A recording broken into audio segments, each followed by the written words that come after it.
Good morning.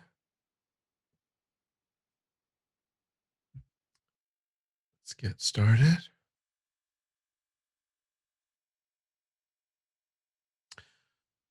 Start by bringing our awareness to our posture, the physical body, getting ourselves situated in a stable, comfortable, upright position. So, making sure that we maintain some awareness of our back being straight. It's probably the most important aspect of the physical posture is maintaining a nice straight back, keeping our feet flat, our hands in the lap with the thumbs gently touching and the palms upturned or resting on the knees. And then scan through the body and see if you're holding any unnecessary tension,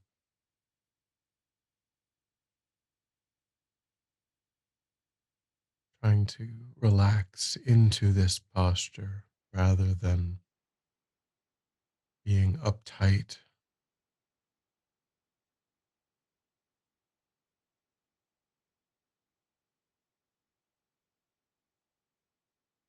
Letting go of any places where there's too much tension.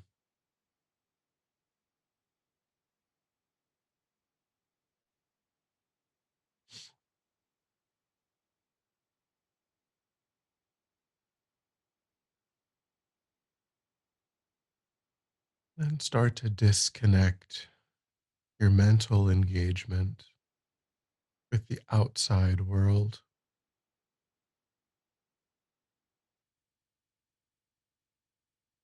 bringing your attention only inside the body and mind, letting go of sights or sounds, sensations,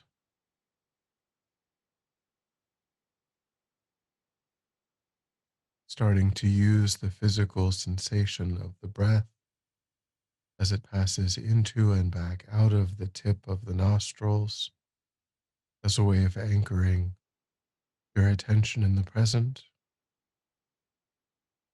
again and again, letting go of anything other than that sensation. Trying to notice as quickly as possible when the mind moves off of that intended object. And again, bringing the mind back, trying to lengthen the periods of time when the mind is held on that physical sensation.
And then try to connect with a broad, virtuous motivation for your time, reflecting on your goals for your spiritual practice and how those goals are not only of benefit to yourself, but also of benefit to all of the sentient beings that you're able to come into contact with.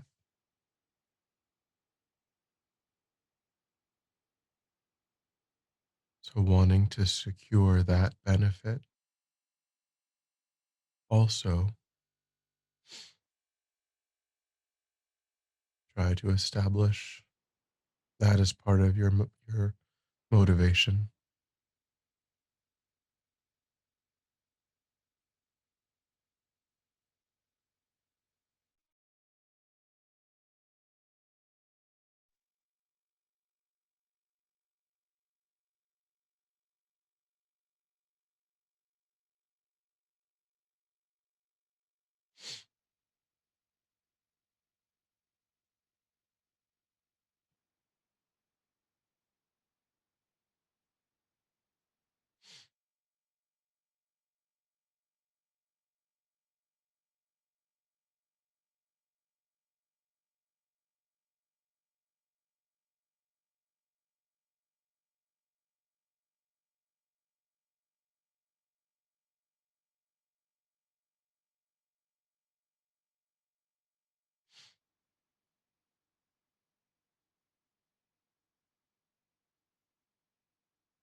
And then we'll continue looking at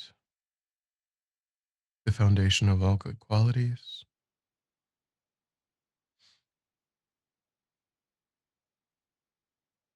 We just finished looking at the eight worldly concerns, turning away from those preoccupations. The next verse is led by this pure thought, the pure thought of turning away from the eight worldly concerns. Mindfulness, alertness, and great caution arise.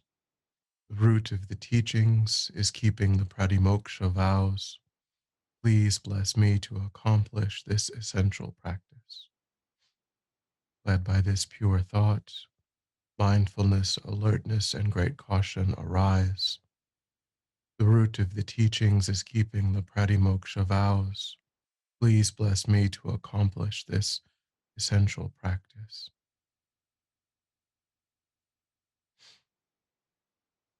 So we may or may not have taken the actual pratimoksha vows, may not have gone for refuge,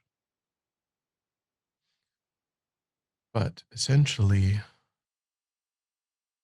what we're being reminded of here is that our ethical conduct is the root of the path, and that perhaps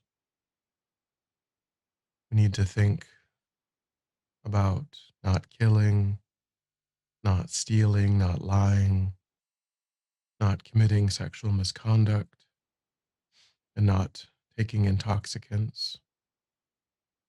These are things that the Buddha observed can be quite an obstacle in one's spiritual life.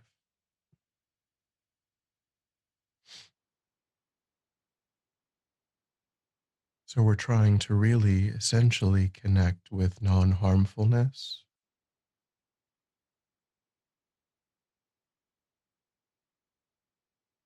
committing ourselves to a life of non harmfulness.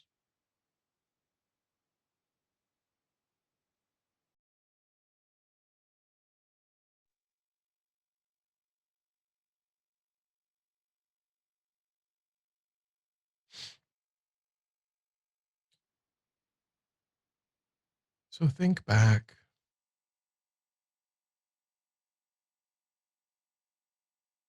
over your life, reviewing perhaps the last several years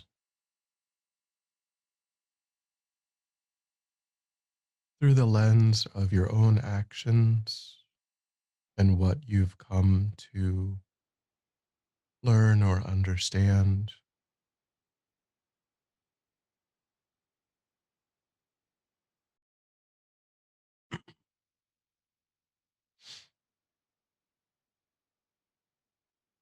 We can think about the first of those ethical guidelines of not killing.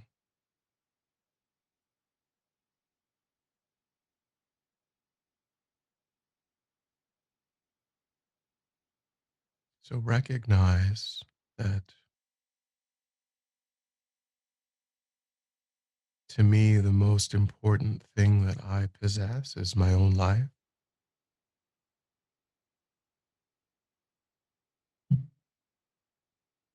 And that's true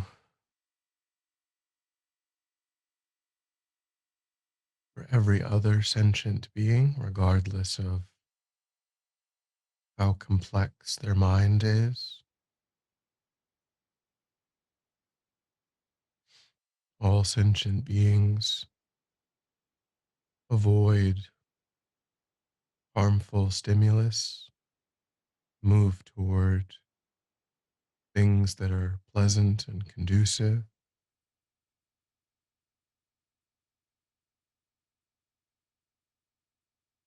They show a natural and spontaneous interest in prolonging their lives.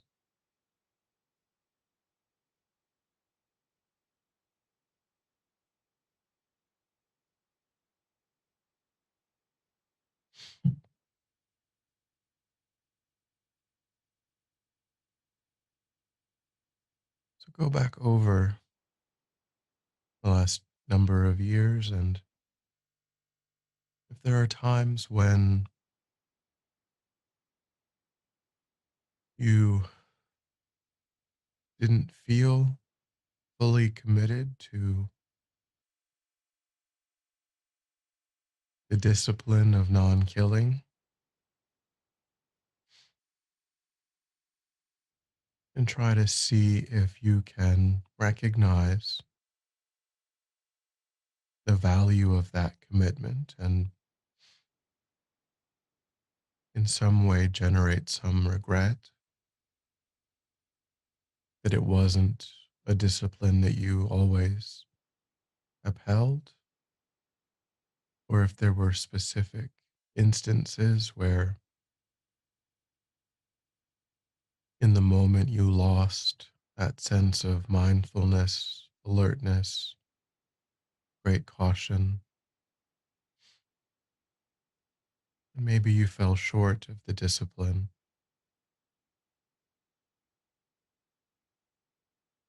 And again, try to see its logic, its validity, and try to commit yourself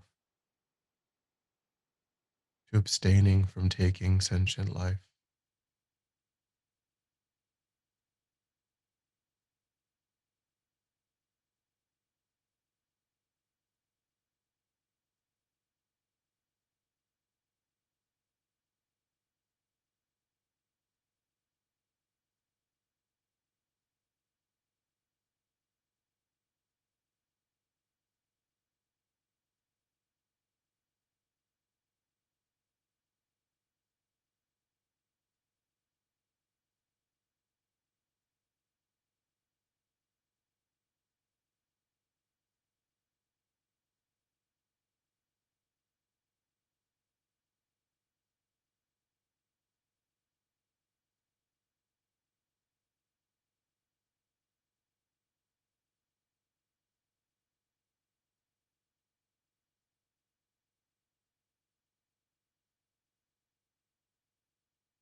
Then, with respect to stealing, to take that which has not been freely offered,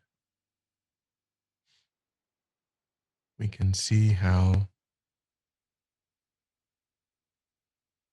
not being respectful of other people's property causes great pain, interpersonal difficulty, causes us not to be thought of as trustworthy,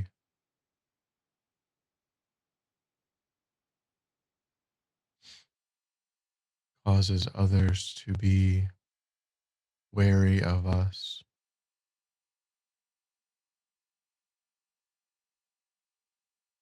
causes separation, distance.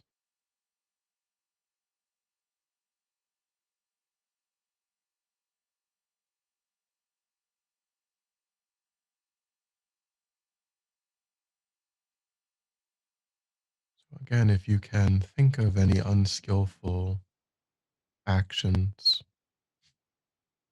related to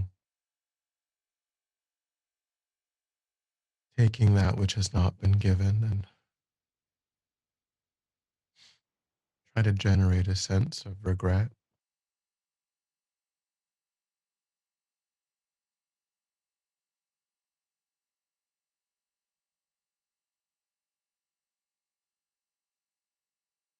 And try to see how it's not in line or in keeping with our interest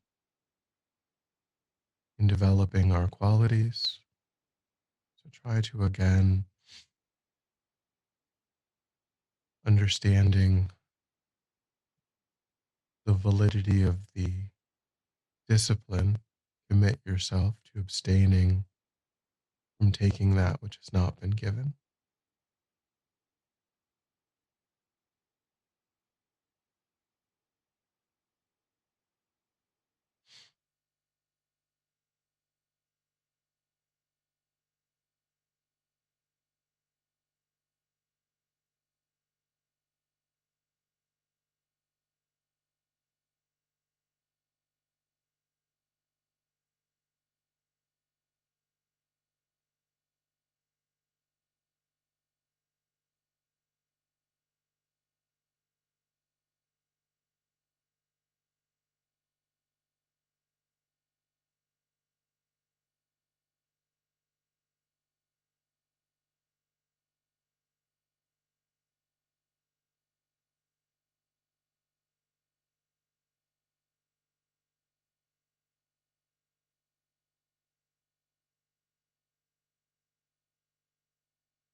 And the same is true with lying, being intentionally deceptive. Oh, it's impossible to establish genuine connection and relationships if we have a strong tendency to deceive, to get what we want, to manipulate. How that tendency, that habit is holding us back from accomplishing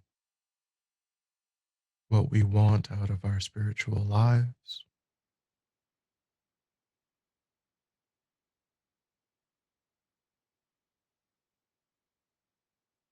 So again, observe if you've made any unskillful actions with regard to that habit, and seeing it as something that you yourself want to be separated from. Try to establish a strong resolve to avoid deception.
So then, with respect to sexual misconduct, think of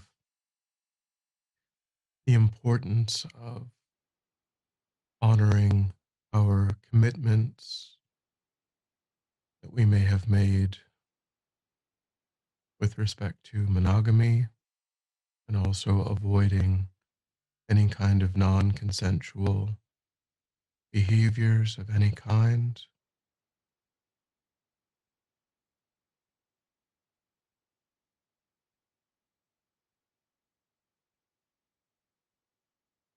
So we can think of the kinds of harms that stem from, that flow from these sorts of mistakes,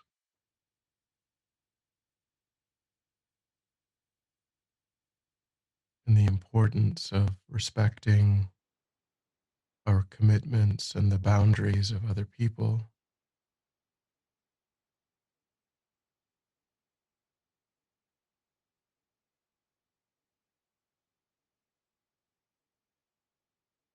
So, if there's anything in particular to feel a sense of regret about, then just recognize the unskillful action, and then commit yourself to the discipline of respecting people's boundaries and your commitments.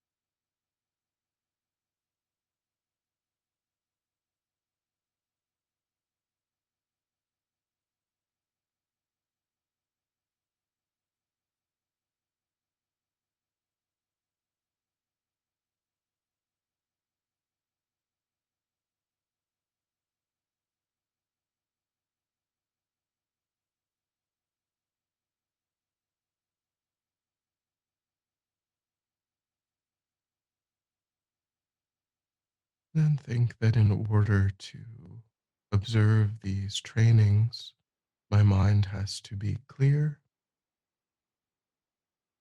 So think about the role of intoxicants and see if you can commit to reducing or stopping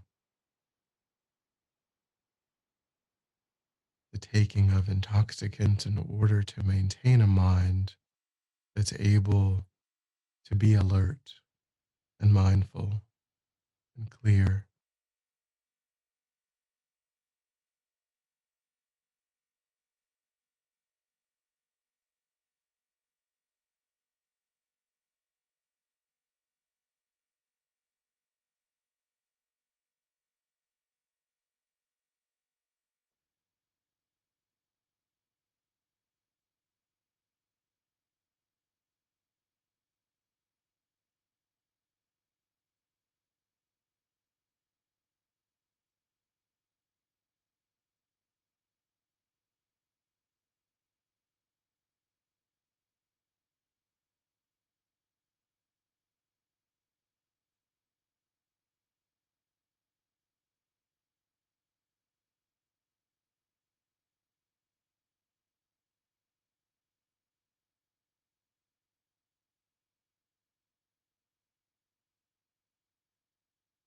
And when you're ready, we'll come back together.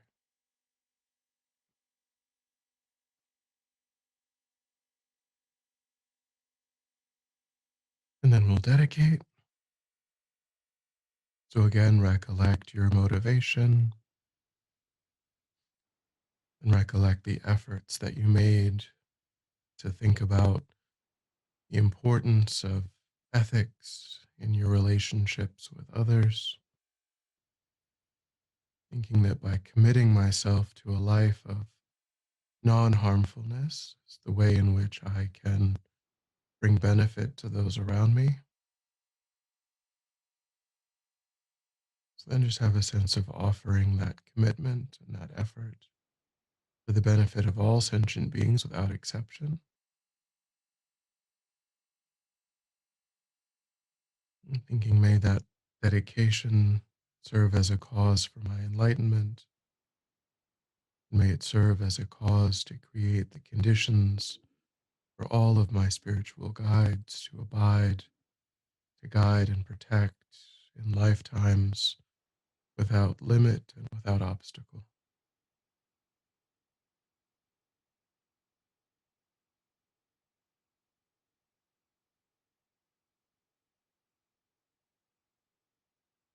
Thank you.